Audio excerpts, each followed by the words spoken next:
the Digital Blueprint workshop.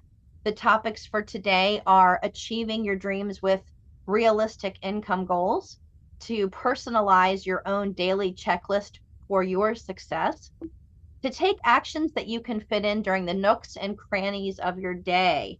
The nooks and crannies of your day. So that makes me think of what? Thomas's English muffins. I always think of that with nooks and crannies.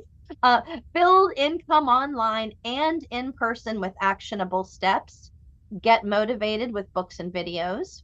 Learn from successful six-figure earners, which we have a lot of here on this call, and access exclusive tools that you won't find anywhere else. First and foremost, I'm going to share this with you guys, and I don't want to be Debbie Downer here or Julie Downer, but I do want to share some information with you here, and I'm even going to show you my notes over here on the side. I want to talk about the ways in which we were affected by the pandemic. And the reason that I want to do that is because that has been, I really believe, the big, the great pause that has changed a lot of things and a lot of ways that people are working and people are living these days. The pandemic has had several negative impacts on self-confidence among adults of working age and social structure. It's affected us with our job insecurity, feeling isolated and lonely. It's increased our stress and anxiety and disrupted our normal routines. It's had an impact on our physical health. We've had challenges in our career advancement. Digital fatigue and skills gap. I thought that was interesting, which means basically that we were all communicating online, maybe through our phones or texting or through Facebook or through Zoom or whatever. But what that did is it really highlighted two things. One, that we've become overwhelmed with digital stuff. And number two, if you didn't feel proficient on the internet and feel proficient with skills online, it made you feel worse and even increased your isolation. And I know that specifically because I talk to people who tell me, I don't want to talk on the phone, I don't want to get online, and I only want to do things in person because I feel bad when I have to talk to people online. These are things that have come to light in the past couple of months for me that I want to share with you all because I care about you and I want to get feedback from you. We've also felt that there have been reduced support systems. Instead of feeling closer together as friends and family, we felt more isolated. It led to a general malaise and apathy. And these factors collectively contributed to the decline in our self-confidence and our self-worth as adults during the pandemic and now still, which highlights the complex interplay between personal, social, and economic factors. And I wanted to be specific about the word malaise. Malaise refers to a general feeling of discomfort, unease, or dissatisfaction, often without a specific cause. And in terms of your business or your business life, it can manifest as a lack of motivation, reduced productivity, and decreased engagement among coworkers, employees, customers, whatever. And it might stem from feeling uncertain and having job insecurity or just feeling uncertain. Apathy refers to a lack of interest or lack of enthusiasm or a lack of concern, a lack of feeling purposeful. And it manifests in what you're doing. You just feel so stressed out and burned out that you don't do anything at all. And I am mentioning this to all of you because I wonder if any of you all are feeling that way. And I say that because I have been feeling this way, all these ways. And because of that, I've been reaching out to more and more people that I've known over the years to work on ways to reconnect. And that's why I'm doing this tonight. So now you guys know why I'm sharing this with you all, because I really care. And because success is not final and failure is not fatal, it is the courage to continue that counts. I just said to my very wonderful friend Brenda the other day, I wonder if people felt this way right before World War I or World War II. And there was a Winston Churchill quote right in my face. And I'm only saying that because it's that feeling that I've been having. So from that, I feel very inspired to share this material with you guys. and to feel a new lease on life. And I'm so glad that you all are who showed up, because that's what we're going to do. So the first little exercise that we're going to do that I thought would be fun would be to break out into breakout rooms, which you don't have to do anything. What's going to happen is I'm going to split everybody into breakout rooms for a couple of minutes with some other people. And we're going to talk about the first question, which is, how much time per week do you have to give to your business, whatever your business is? Now, I made a list of a couple things that in my business would be things that would come up. And I believe in any business, whether you were a doctor or a dentist, a consultant, owned your own business, you would need time for prospecting, networking, making presentations to customers or prospects, following up with those customers, and doing some training.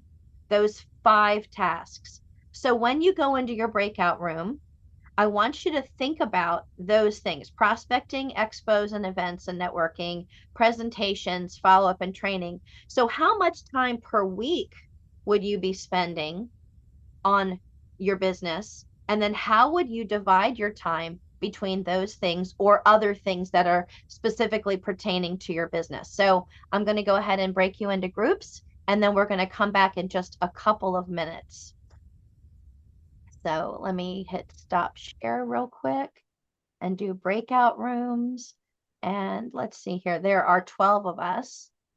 So if I do 6 rooms, that should work. Okay. So that was really quick, right? It was really, really fast. We're just doing a really quick little breakout room. We'll get better at those as we do them more, right? Like we'll get to know more of them.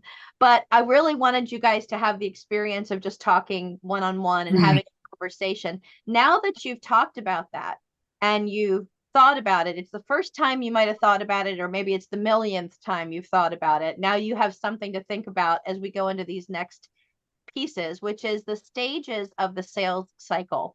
I've been in sales a long time. You guys know that. The stages of the sales cycle are actually consistent regardless of what is being sold. And I know that because I was taught all of these things a long time ago by other sales trainers and other sales professionals. And if you search what are the steps of the sales cycle, they're all the same. They really look like this: prospecting, making contact, qualifying your prospect, nurturing your prospect, presenting your offer, overcoming objections, closing the sale, and asking for a referral. That's the whole story. Prospecting means deciding who you're going to talk to and looking for those people. Making contact is going to be reaching out to the people that you've put on your list, making connection. Qualifying your prospect. What do you think that means? That means asking them the questions to find out if they really are a good fit for your product. How do we do that in our business? We ask them directly. How do you do it in your business? You know, do you have a survey? Do you have questions pre-written? How do you nurture your prospect? That kind of means educate. Even when I sold furniture, that was what we were doing. We were educating our customer. That's how we did our lead nurturing. Presenting your offer. Now, presenting looks a lot of different ways in a lot of different businesses, but it's demonstrating, presenting, talking about it. Maybe it's making a proposal, things like that. Overcoming objections. I'm going to come back to number 6 in a minute. Closing the sale means actually getting an agreement, but the sales cycle and process is actually not complete until you've asked for a referral. Did you know that? When you ask your customer for a referral, that actually signifies that they are a satisfied customer. It's really, really it's a good period on the end of the sentence. It's actually a good exclamation point on the end, right? So number 6, overcoming objections. We just talked about how much money you want to make and how much time you're going to spend on things. One of the ways that you can add to your training list and your training time is to write down all of the objections that you normally hear from people, and then what you would say to overcome them. And truthfully, I'll give you a little secret.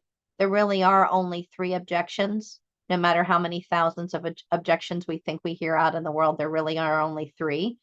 And it's always time, price, and quality manifesting in some other way.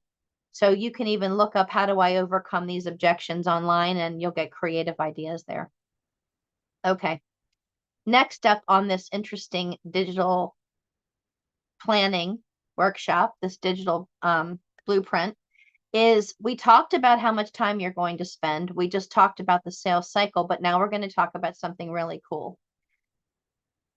You've probably heard people talk about 10 a day, 2 in play, meaning 10 prospects in your funnel that you're going to talk to, or 10 new people that you introduce to your concept, and 2 that you're going to be working with. But the 10 and 2 ratio is consistent in every aspect of our life. It's really interesting, especially in our sales life. There's what's called the 80-20 rule. 80% of your income comes from 20% of your customers. That's what people always used to say to me. It was always true. Way back in the day, I'm talking years ago. 80% of the things that you are working on, or I'm sorry, 80% of what's going on will generate 20% of whatever the action is, the activity is. And where that manifests clearly here is this. When you talk to 10 prospects, on average, 2 will become very interested. When you talk to 2 prospects, let's say you're at a networking event, you don't know anybody, and you're just going to talk to them like I would have maybe about marketing back in the olden days. I could talk to 10 people. 2 people would express some sort of interest. Now, they might express interest for themselves or for someone they know. And for our business that I usually talk about, right? I'm not being specific in this presentation tonight, but in my business, this has been the case. If I give out 10 samples of my product, 2 become very interested. Of those people, the 2 interested people, now they go from being the yellow prospects to being 2 purples. If I have 10 of those purple people, meaning all the very interesteds, I have 10 very interesteds, 2 of them are going to become either, in my case, an associate or a customer, whatever you want to call that. Of those 2 customers or associates, 10 of them will actively work in your business. I'm sorry, 10 of the 10 of the associates, 2 of them will actively work in your business and become the green people, the green circles.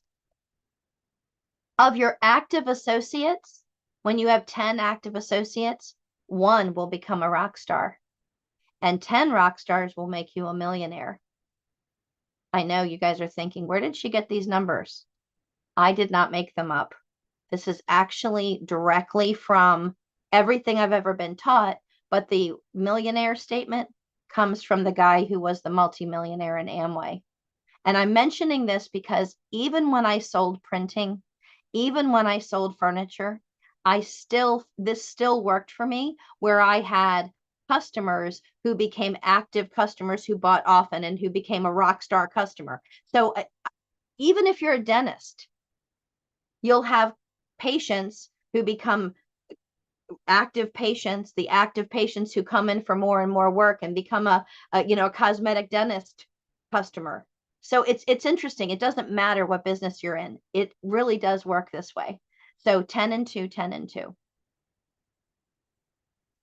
No matter what business you're in, you also want to focus on the benefits that your company is providing that you might even take for granted, okay? You might take these things for granted. I'll give you an example. When I sold websites, having discounted hosting or free hosting back in the olden days was something that I could offer. That was an extra benefit that I needed to highlight. Make a list of those, more highlights.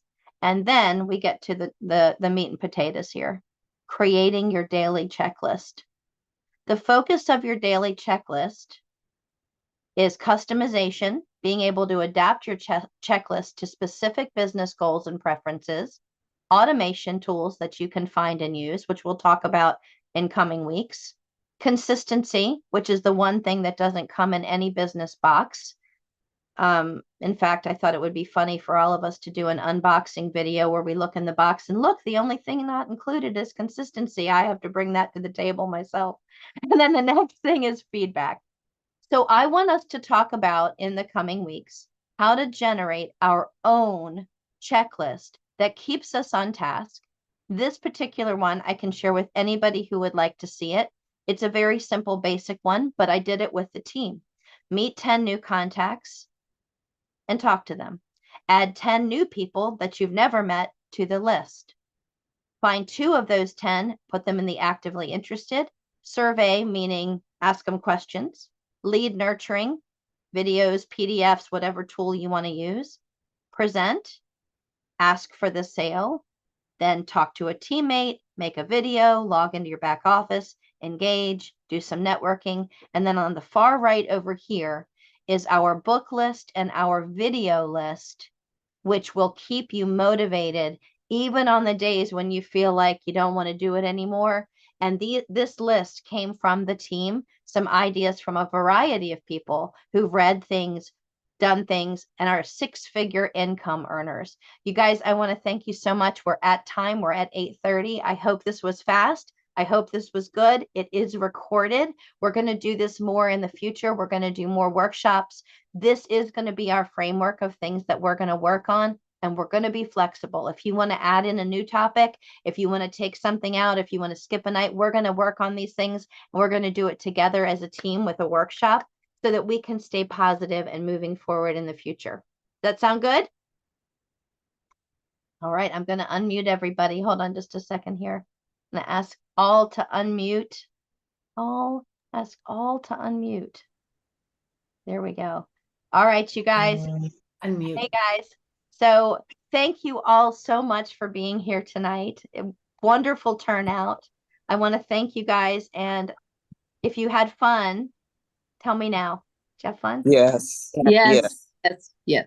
I Yeah. missed it. I've missed it so much. Oh, Diane, that's wonderful that you were here. How about you, Dawn? Did you miss us as much as we missed you and Diane? She just ducked off the camera. Yes, I did. We have Melanie with us tonight too. Oh, look at this. We have Jackie and Marilyn. I don't see Brenda, but we have Jackie and Marilyn, and Amanda's there too.